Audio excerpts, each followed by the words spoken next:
Millions of dollar, करोड़ों रुपए, अरबों रुपयों का नुकसान हुकूमत पाकिस्तान को हो चुका है। इंटरनेशनली पाकिस्तान की जो बदनामी होगी उसका अंदाज़ा आप और मैं बाखूबी लगा सकते हैं। यानी गोल रखी जाती है बात कि जी इमरान खान साहब की हुकूमत ने जो ये सारा मामला है रेको डिक का, उसको बड़ी खुश सलूबी से ख़त्म कर दिया।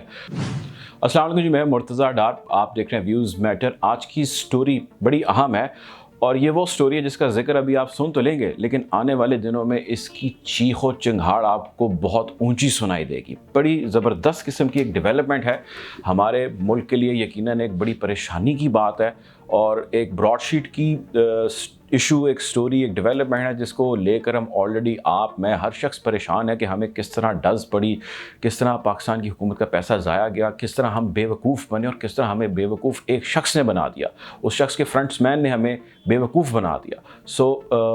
मिलियंस ऑफ डॉलर, करोड़ों रुपए, अरबों रुपयों का नुकसान हुकूमत पाकिस्तान को हो चुका है। लेकिन अलमिया ये है कि एक और बड़ा नुकसान सर उठाए है।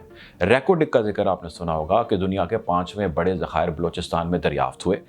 उस वक्त की हुकूमत ने एक मुआहदा किया एक ऑस्ट्रेलियन कंपनी के साथ, TCC जिसका एब्रीवेशन है उसके नाम का, उसके साथ मुआहदा किया। उन्होंने कहा कि जी आप, हमारे पास तो ज़राए नहीं है कि हम यहाँ से सोना निकाल सकें, आप यहाँ से सोना निकाल दें और उसके एवज़ हमें इतनी परसेंटेज आप दे दीजिए। वो इश्तराक से कंपनी बनी थी जिसमें ऑस्ट्रेलियन उसको लीड कर रहे थे। अच्छा, अब यहाँ से सिलसिला चलता रहता है। मैं आपको जो स्टोरी बताने लगा हूँ हमारे साथ आने वाले दिन में होने का जा रहा है, इसके ऊपर बहुत आवाज़ें उठी, मुख्तलिफ पॉलिटिकल भी, मुख्तलिफ एनालिटिकल हलकों में भी। उन्होंने कहा कि जी ये तो गलत चीज़ है, दूसरे मुल्क से लोग आ रहे हैं और यहाँ से सोना निकाल रहे हैं और पता नहीं कितना सोना लेके जा रहे हैं और हमें कितना उसका हिस्सा मिल रहा है। यानी अगर वो 80% या 90% ले जा रहे हैं, 10 या 20% है जो हमारे हिस्से आ रहा है। So this is unfair, this is unjust, ये नहीं होना चाहिए। बहरहाल जब ये माहौल बन गया तो उस वक्त के जो चीफ़ जस्टिस थे इफ्तिखार चौधरी साहब, उन्होंने सो मोटो नोटिस ले लिया और उन्होंने उसके ऊपर केस चला दिया और हेयरिंग्स होने लग गई।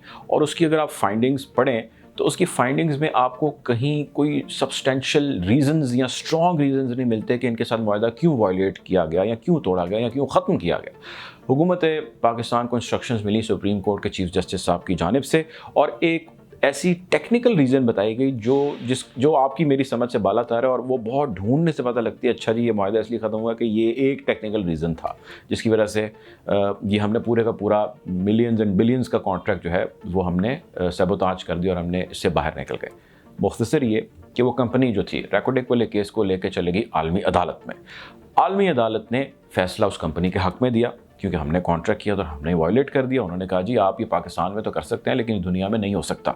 उन्होंने कहा कि जी आपको 6 अरब डॉलर खुमियाजा भुगतना होगा, ये जुर्माना आप इस कंपनी को देंगे। पाकिस्तान ने उसको रिव्यू पिटिशन के अंदर केस को फाइल किया और पाकिस्तान स्टे ले आया या पाकिस्तान ने ख़तरा टाल दिया। जब पाकिस्तान का ख़तरा टल गया, हमारे यहाँ बड़ी खुशियाँ मनाई गई और ये कहा गया, मनादी की गई कि जी इमरान खान साहब की हुकूमत ने जो ये सारा मामला है रेको डिक का, उसको बड़ी खुश सलूबी से ख़त्म कर दिया।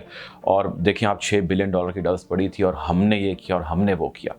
अगेन वही कंपनी रिव्यू पिटिशन में गई और उसने जाके दोबारा पाकिस्तान को मजबूर किया कि भाई आपको ये 6 बिलियन डॉलर देने होंगे। ब्रिटिश वर्जिन आइलैंड, BVI जिसको कहा जाता है, ब्रिटिश वर्जिन आइलैंड की जो कोर्ट है उसने दोबारा ये फ़ैसला सुनाया इंटरनेशनल लॉ के मुताबिक कि 6 बिलियन डॉलर हुकूमत पाकिस्तान को देना ही देना होंगे। अब जब ये ऐलान हो गया तो ज़ाहिर है हमारे जैसा गरीब मुल्क जिसके इरादे बड़े बड़े हैं लेकिन हमारे पास कैश या हमारे पास वो लिक्विड मनी नहीं है जो हम उनको दे सकें, as a transfer of money कर सकें इतनी अमाउंट में। तो इंटरनेशनल लॉ के मुताबिक ब्रिटिश वर्जिन आइलैंड में कोर्ट ने यह ऐलान किया कि पाकिस्तान से बाहर इंटरनेशनल लैंड्स पे जहाँ जहाँ प्रॉपर्टीज़ हैं उन प्रॉपर्टीज़ की आइडेंटिफिकेशन करें, उनको फ्रीज़ करें, उन पे कब्ज़ा करें और उनसे इनकी रिकवरीज़ करें। अब होने ये जा रहा है कि रोजवेल्ट होटल जो PIA के अंडर आता है और स्क्राइब होटल जो पेरिस में है, रोजवेल्ट न्यूयॉर्क के अंदर है, और स्क्राइब होटल पेरिस में है। ये वो दोनों होटल्स हैं जिनकी तारीख है, तारीखी होटल्स हैं और बड़े आलीशान होटल्स हैं।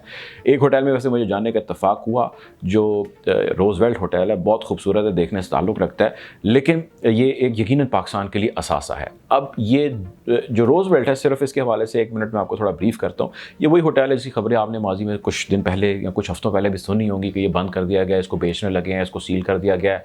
की जो वेबसाइट थी, उस वेबसाइट के ऊपर शुक्रिया का पैगाम लगा दिया कि 100 ईयर्स हमने आपको सर्व किया और मैं बड़ा अच्छा लगा है, ये है वो है। फिर वो पैगाम हटा लिया गया जब यहाँ पे मीडिया पे शोर डला। हुकूमत पाकिस्तान ने तरदीद की, उन्होंने कहा जी ऐसा कुछ नहीं है। थोड़ी देर के बाद पब्लिक अकाउंट कमेटी में चेयरमैन PIA जाते हैं और जाकर कहते हैं कि जी हमने उसको मेंटेनेंस के लिए होटल को बंद कर दिया, यानी गोल रखी जाती है बात।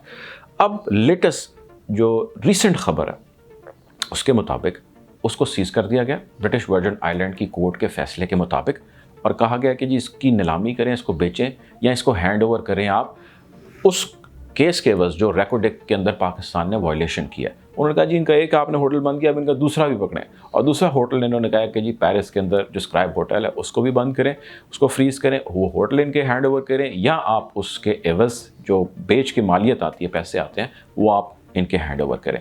अब जो केस है ब्रिटिश वर्जिन आइलैंड के अंदर वो तकरीबन फाइनल राउंड में जा चुका है। पाकिस्तान के जो हमारे जो लॉयर्स हैं, जो हमारी वकला की टीम है, वो ये कहती है कि जी हम इसको दोबारा कंटेस्ट करेंगे, दोबारा चैलेंज करेंगे। अल्लाह करे कि पाकिस्तान ये केस जीत जाए, अल्लाह करे कि हमारा पैसा ज़ाया ना हो। लेकिन अभी तक की जो मेरी बात हमारे ज़राए से हुई है, जो हमारे सोर्सेज से बात हुई है और जो तहकीक हमारी अभी तक की ये कहती है, ऐसे केसेस जिनके अंदर इस नहज पर केस पहुँच जाए वहाँ पर 90 to 95% चांसेस हैं कि आप केस हार जाएंगे। 5% की उम्मीद हम लगाए बैठे हैं। अगर अल्लाह ने हमारा साथ दिया तो यकीनन जो हमारे हुक्मरानों ने गलत फ़ैसले किए हैं, जो हमारे हुक्मरानों ने हमारा पैसा ज़ाया किया है, वो ज़ाया नहीं होगा। लेकिन अगर हम ये केस हार गए तो ये हमारे हाथ से एक बहुत बड़ा नुकसान होगा। हमारे हाथ से ये 2 ऐसे एसेट्स चले जाएंगे पाकिस्तान से जहाँ पे मिलियंस ऑफ डॉलर्स का रेवेन्यू जनरेशन भी थी और ये पाकिस्तान का इंटरनेशनल असासा भी था। और इसके साथ साथ अगर ऐसा हो गया तो इंटरनेशनली पाकिस्तान की जो बदनामी होगी उसका अंदाज़ा आप और मैं बाखूबी लगा सकते हैं। इस स्टोरी में अब तक के लिए इतना ही। इस हवाले से मैं आपको मज़ीद अपडेट करूँगा कि रोजवेल्ट होटल, स्क्राइब होटल और इसके साथ साथ एक और ऐसी जगह कौन सी कॉन्फिस्केट की गई, आने वाली वीडियोस में इस हवाले से भी बात करेंगे और आपको अपडेट रखेंगे कि पाकिस्तान का रेको डिक के अंदर जो केस है, जो रिव्यू पिटिशन है, वो कहाँ तक पहुँचा है, आने वाले वक्त में होने क्या जा रहा है। तो ब्रॉडशीट एक मसला, दूसरा रोजवेल्ट होटल और स्क्राइब होटल का मसला, और एक और बड़ी स्टोरी है उसका भी आने वाले दिनों में आपसे जिक्र करेंगे। आपको हमारी वीडियो अच्छी लगी तो चैनल सब्सक्राइब करें, लाइक करें। अब तक के लिए इतना ही। अल्लाह हाफ़िज़।